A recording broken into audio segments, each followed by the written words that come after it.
0084. Baik Pak, di sini saya akan melakukan sebuah wawancara. Untuk sebelumnya, perkenalkan dulu dengan siapa saya berbicara.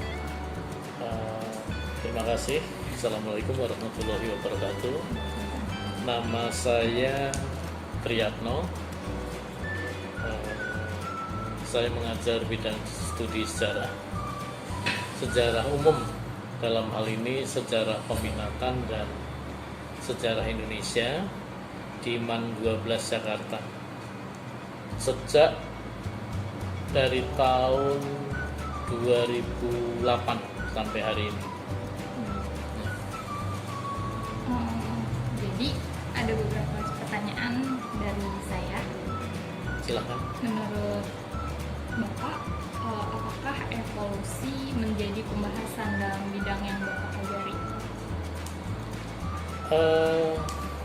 Langsung ya saya jawabnya. Iya.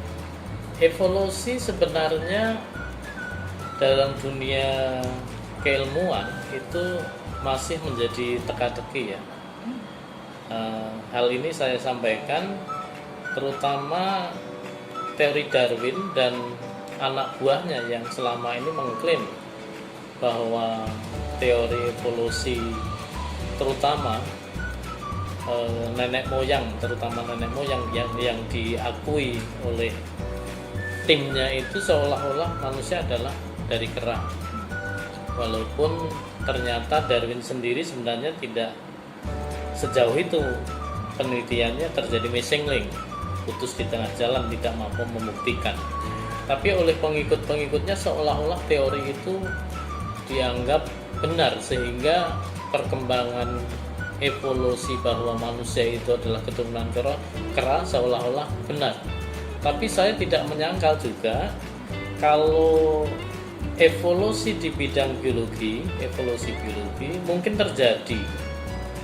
Tapi kalau saya ditanya apakah manusia pertama atau manusia kita yang ada di sekarang ini itu adalah keturunan kera, saya menyangkal. Saya masih percaya penuh sesuai dengan Al-Quran itu, kalau tidak salah itu surat Al-Imran ya, kemudian diperkuat juga surat As-Saffah ya, kemudian surat Al-Hajr, itu masing-masing bahwa dikatakan bahwa manusia itu adalah dikatakan dari debu.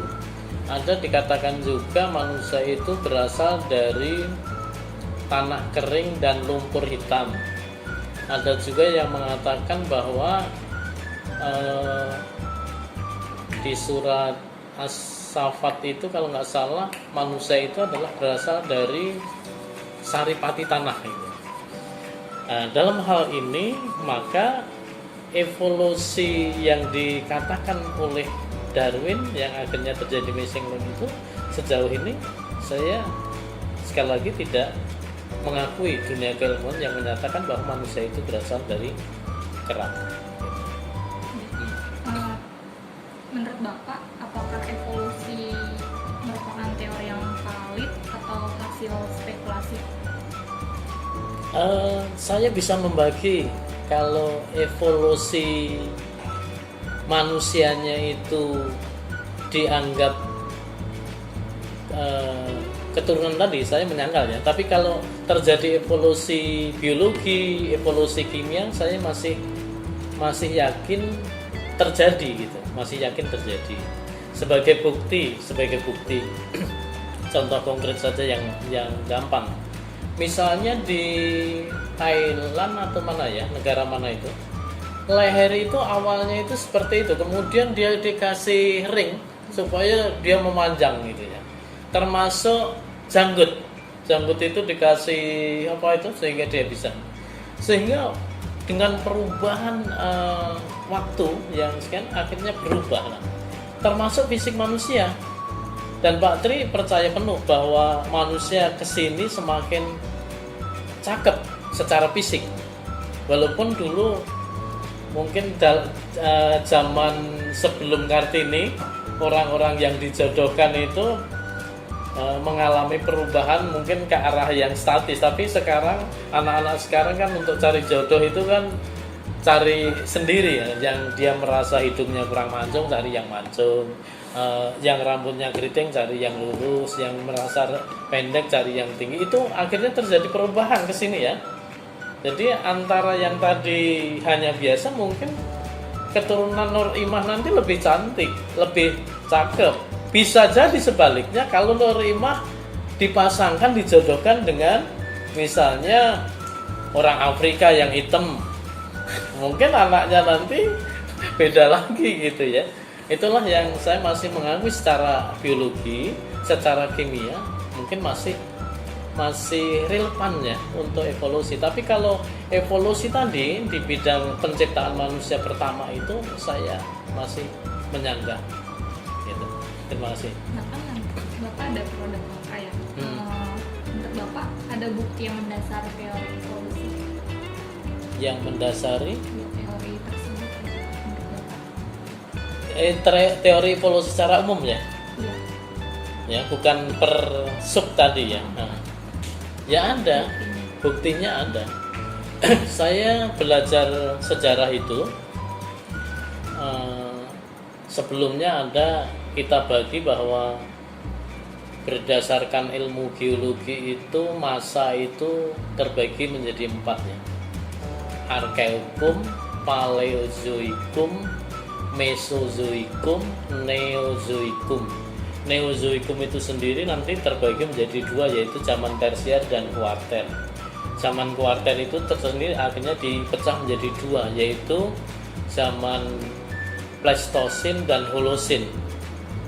Nah, kalau saya di bidang sejarah banyak mempelajari manusia-manusia purba. Di situ zaman Pleistosin dan Holosin terutama yang paling besar muncul fosil-fosil, diketemukan fosil-fosil manusia purba.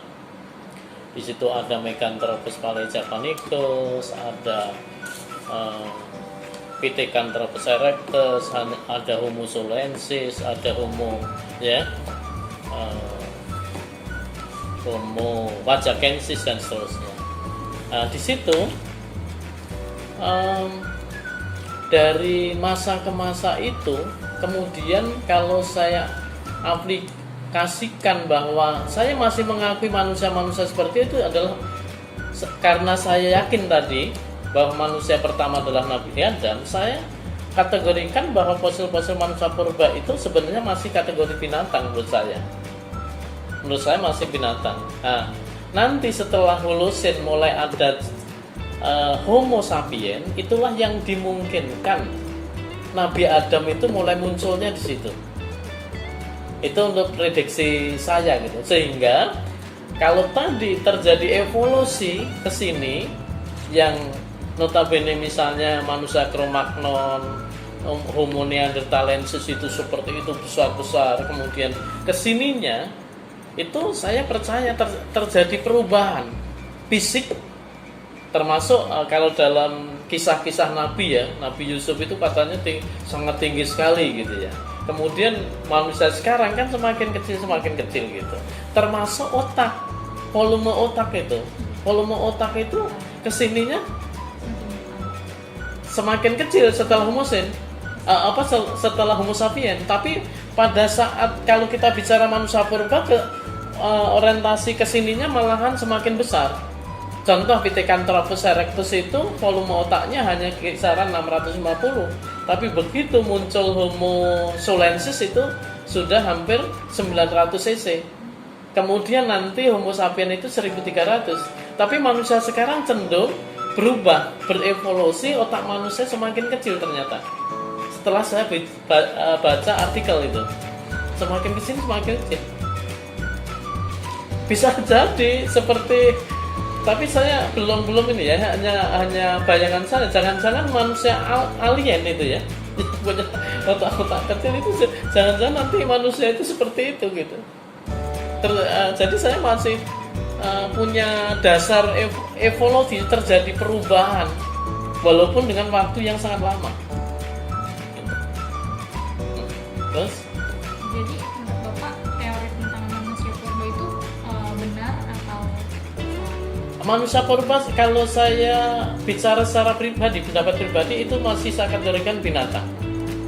Nah, dengan ciri-ciri yang dapat, walaupun mungkin ilmu pengetahuan banyak menyatakan bahwa itu manusia purba, manusia masa lalu yang notabene hanya diketemukan fosil-fosil. Ya, secara tertulis kan dia belum memasuki zaman sejarah, berarti belum ada tulisan. Ini hanya prediksi-prediksi ahli sejarah, ahli geologi, sejarawan dan sebagainya. Kemudian dia melakukan penelitian dari berbagai keilmuan itu, kemudian menggabungkan bahwa itu diketemukan di Afrika, misalnya Homo africanus, di Eropa ada Homo neanderthalensis, kemudian di Cina itu ada Sinanthropus pekinensis, di Indonesia juga di Pulau Jawa terutama banyak ya, ada Meganthropus paleojapanicus, ada Pithecanthropus erectus, di Ngawi ada Homo wajakensis, di Wajak ya, di Ngawi itu Pithecanthropus erectus, di Tulungagung itu juga ada Homo wajakensis. Nah, itu semua adalah, kalau saya bicara mengatakan itu masih kategori binatang. Kalau menurut saya percaya penuh bahwa manusia pertama adalah Nabi Adam. Gitu. Terus makna dari fosil-fosil yang dianggap sebagai manusia itu jadi sebenarnya tuh apa? Itulah ilmu pengetahuan yang sejauh ini seperti tadi saya katakan, Darwin sendiri saja masih mengatakan terjadi missing link, terjadi putus. Dia tidak mau membuktikan bahwa manusia itu adalah keturunan dari kera.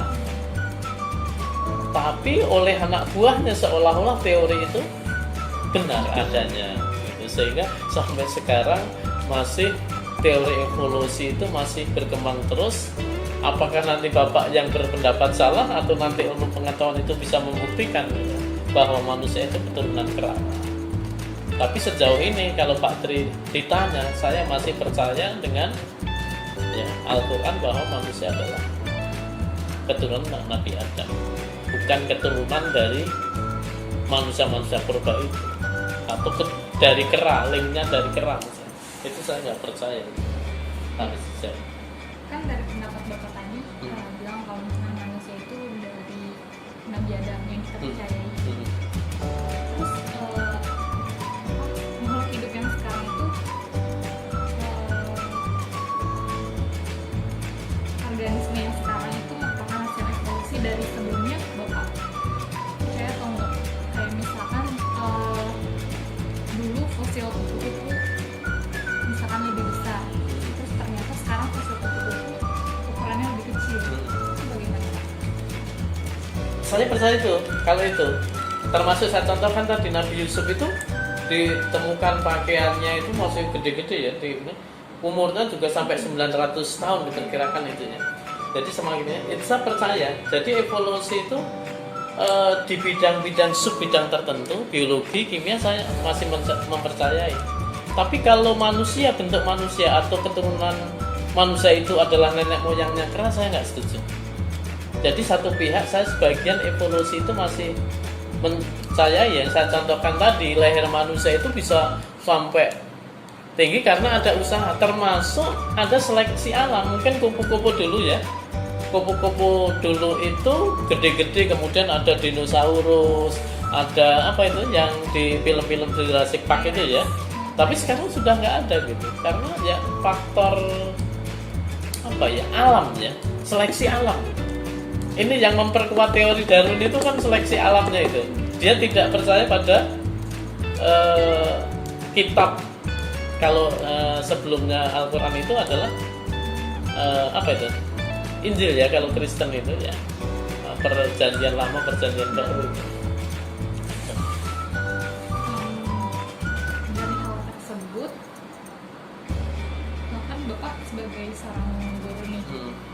Nah nanti kan bagaimana cara bapak nyampain materi ini ke siswa? Materi yang Materi evolusi. Saya langsung jujur saja, patokan sampai hari ini yaitu tadi bahwa evolusi, saya mengakui evolusi ya, tapi hanya sub bidang-bidang tertentu seperti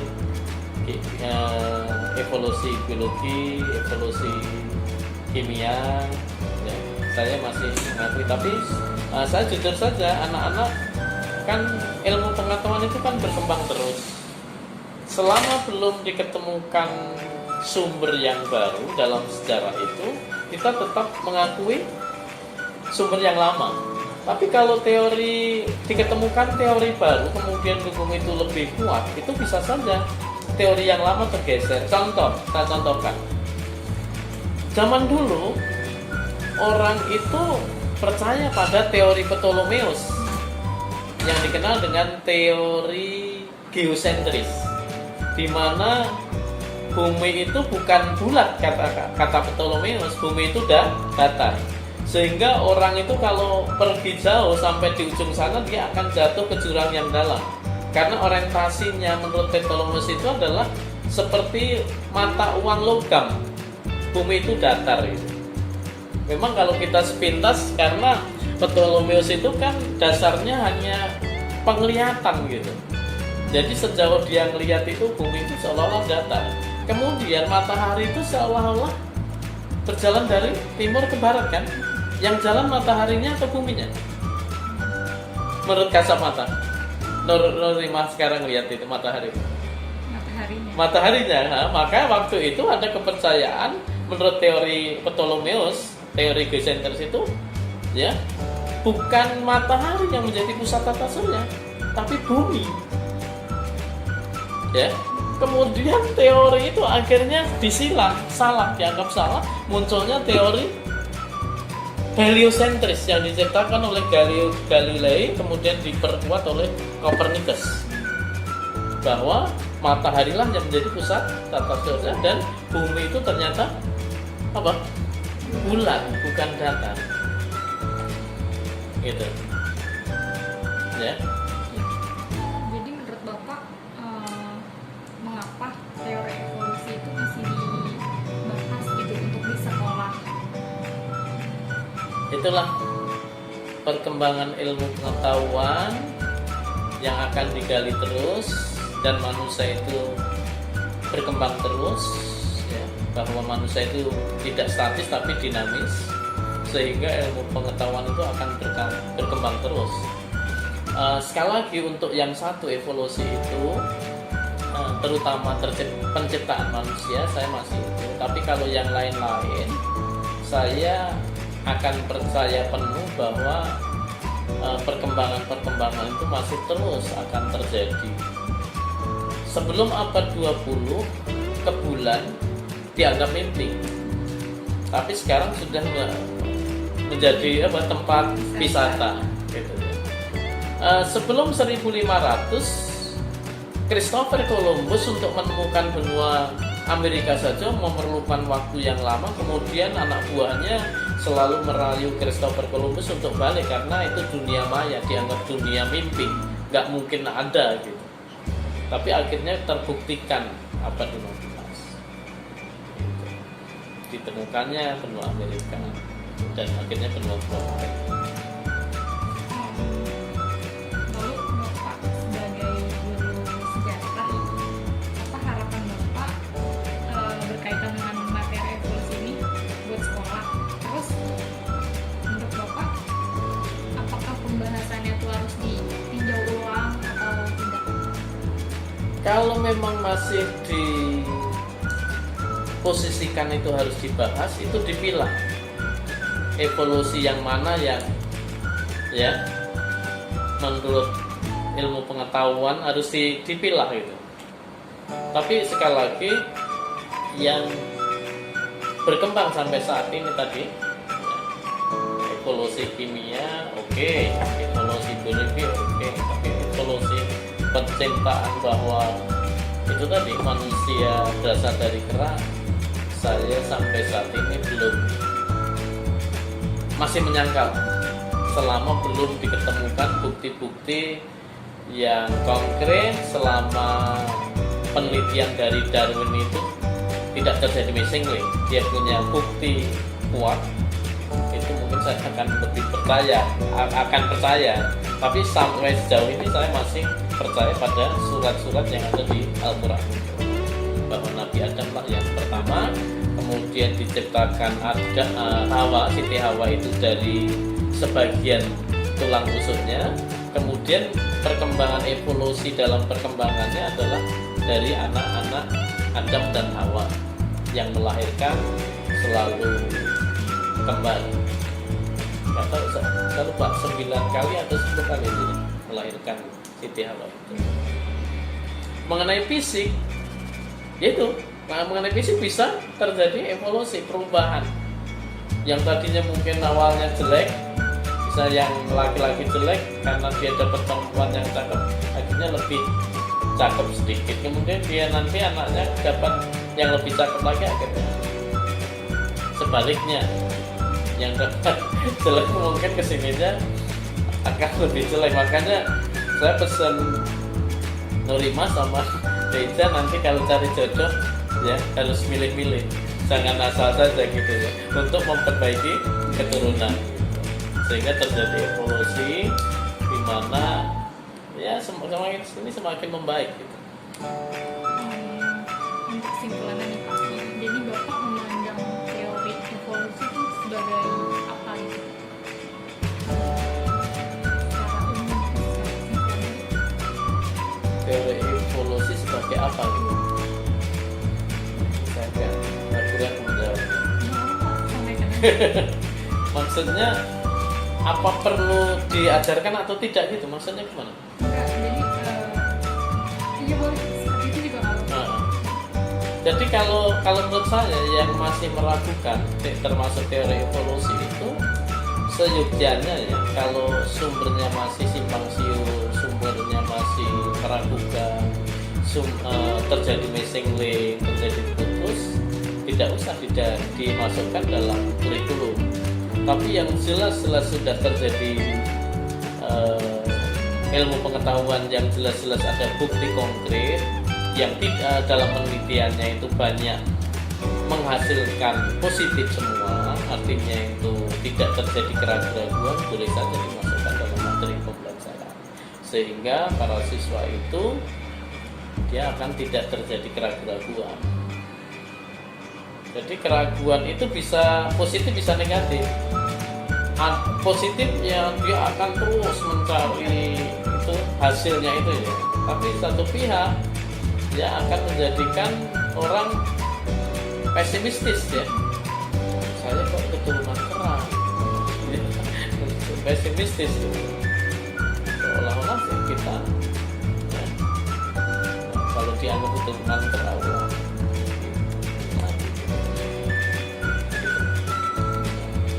Baik, terima kasih atas waktunya dan menjawab beberapa pertanyaan dari kami. Sebelumnya, mohon maaf apabila dalam penyampaian saya dalam nanya kurang pas.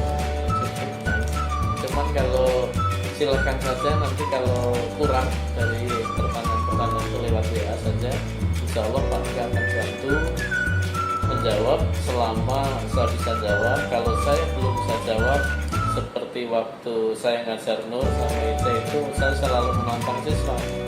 Walaupun saya nggak bisa jawab hari ini, insya Allah besok untuk saya cari literasi insya Allah